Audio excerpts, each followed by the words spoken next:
फकीर की बद्दुआ। राबिया फरूक चचा चमन मोहल्ले के सबसे कंजूस आदमी थे। इनके घर कोई मेहमान चला जाए तो रस्मी गुफ्तगू के बाद पूछते, चाय तो नहीं पिएंगे ना, नुकसानदेह है। हाँ, शरबत थोड़ा गर्म है, चलेगा क्या? केक वाली दुकान अभी बंद पड़ी है।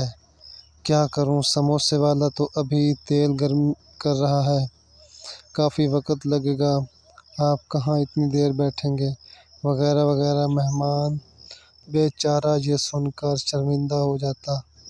एक दिन दोपहर को किसी फकीर ने इनके घर का दरवाज़ा खटखटाया।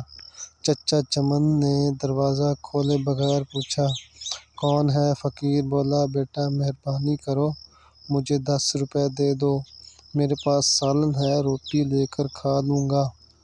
जाओ जाओ, दफ़ा हो जाओ। नहीं है मेरे पास पैसे, पता नहीं कहाँ से ऐसे बेकार लोग आ जाते हैं मांगने के लिए, खाने से दिल नहीं भरता। चचा चमन ने बेचारे फकीर को खूब बातें सुनाई। फकीर मायूस हो गया। आखिर इसकी ज़ुबान से बद्दुआ निकली, अल्लाह तुझे हमेशा खाने से दूर रखे, तू भी कुछ न खा सके। इतना कहकर वो चला गया। चंद रोज़ बाद चचा चमन के मैदे में शदीद दर्द उठा।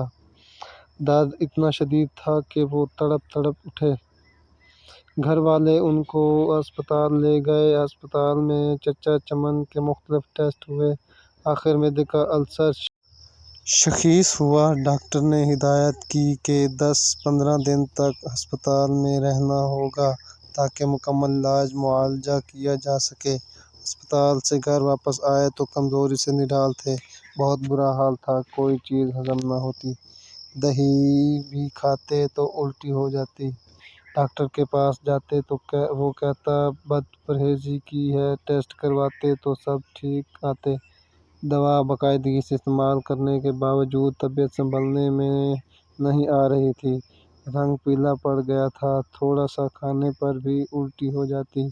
चचा चमन की रातों की नींद उड़ चुकी है। इनको मौत का खौफ होने लगा। एक रात सोचते सोचते उन्हें नींद आ गई। ख्वाब में देखा कि पुलाव की देग के करीब बैठे हैं और सब कुछ चावल बांट रहे हैं। सुबह उठकर चचा चमन ने घर वालों को अपना ख्वाब सुनाया। उन्होंने मशवरा दिया कि गरीबों को खाना खिलाएं। चचा चमन ने खैर बावर्ची को बुलाया और इससे पूछा, बेटा पुलाव की 10 किलो वाली देग पर कितना खर्च आएगा? बावर्ची ने खर्च बताया। चचा चमन 10 किलो की देग पर होने वाले खर्च का सुनकर बड़े परेशान हुए, लेकिन फिर सोचा कि शायद खैरात करने से मैं ठीक हो जाऊं।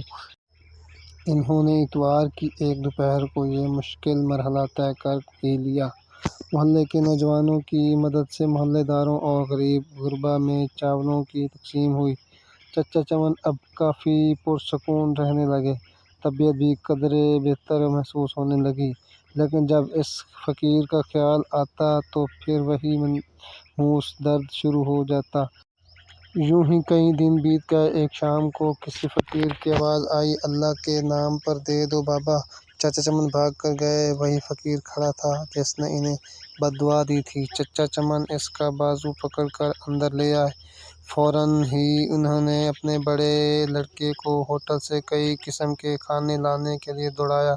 कुछ ही देर में लड़का होटल से शामी कबाब, बिरयानी, कौरमा, रोटियां और आइसक्रीम ले आया। चचा चमन और फ़कीर ने पेट भर कर खाया। जाते वक्त फ़कीर बहुत खुश था। एक हफ्ते इलाज के बाद चचा चमन मुकम्मल तौर पर सेहतयाब हो चुके थे।